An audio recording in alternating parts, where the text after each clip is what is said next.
আমাদের সামনে দেখতে পাচ্ছি একটা মাইক্রোটেক কোম্পানির ইনভার্টার সিস্টেম আছে। এটা ঘরে লাগানো হয়ে গেছে অলরেডি। তার আমি কানেকশানটা একবার দেখাবো, তোমরা তাও প্রথমে ডিজাইনটা দেখে নাও। এখানে দেখাচ্ছে mains is on and charging মোডে আছে।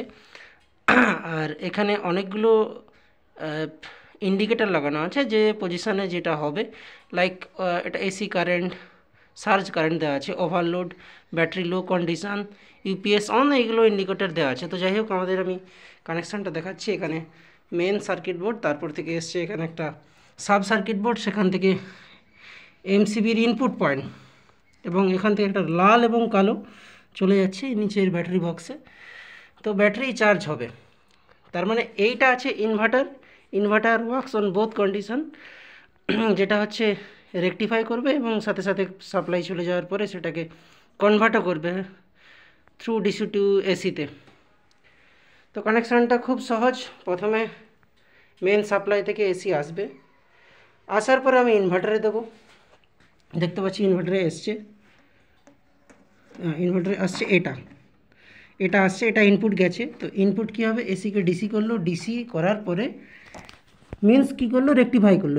রেকটিফাই করার পরে দেখো এখানে লাল এবং একটা কালা গেছে, মিন্স প্লাস এবং মাইনাস একটা পেজ গেছে, গিয়ে কোথায় গেল, ব্যাটারিতে। তো ব্যাটারি, এটা একটা সেট আপ আছে, কভার আছে, এর মধ্যে ব্যাটারি আছে।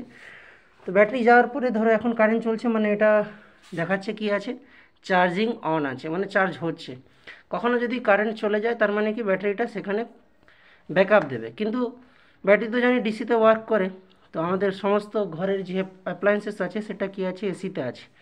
তাহলে কি হবে, কারেন্ট চলে যাওয়ার সাথে সাথেই এখানে একটা ইলেকট্রনিক্স কন্ট্রোলিং ডিভাইস আছে, যেটা কিনা ব্যাটারি থেকে পাওয়ার নিয়ে অলরেডি আমাদের কোথায় দেবে, মেন সাপ্লাই সুইচ, এখানে আবার ব্যাকআপ দেবে। সেটা কিভাবে হবে, এখানে দেখো এটা হচ্ছে আউটপুট টার্মিনাল। এই যে লাল ধরনের একটা প্লাগ থেকে আউটপুট বেরাচ্ছে, এটা একটা কী বলে স্প্রিং পাইপ দ্বারা আবার মেন সুইচে চলে যাচ্ছে। তার মানে কি, এখানে আমার পাওয়ারটা প্রথমে কি হবে, ডিসি ব্যাটারি থেকে আসবে, সেটাকে কি হবে, এসিতে রূপান্তরিত করবে। এসিতে রূপান্তরিত করার পরে ট্রান্সফরমার দ্বারা স্টেপ আপ হবে, স্টেপ আপ হয়ে 220 বা 240-এ গিয়ে এটা আমার নর্মাল যে ঘরের ফ্যান, টিভি আছে সেগুলো চলতে থাকবে।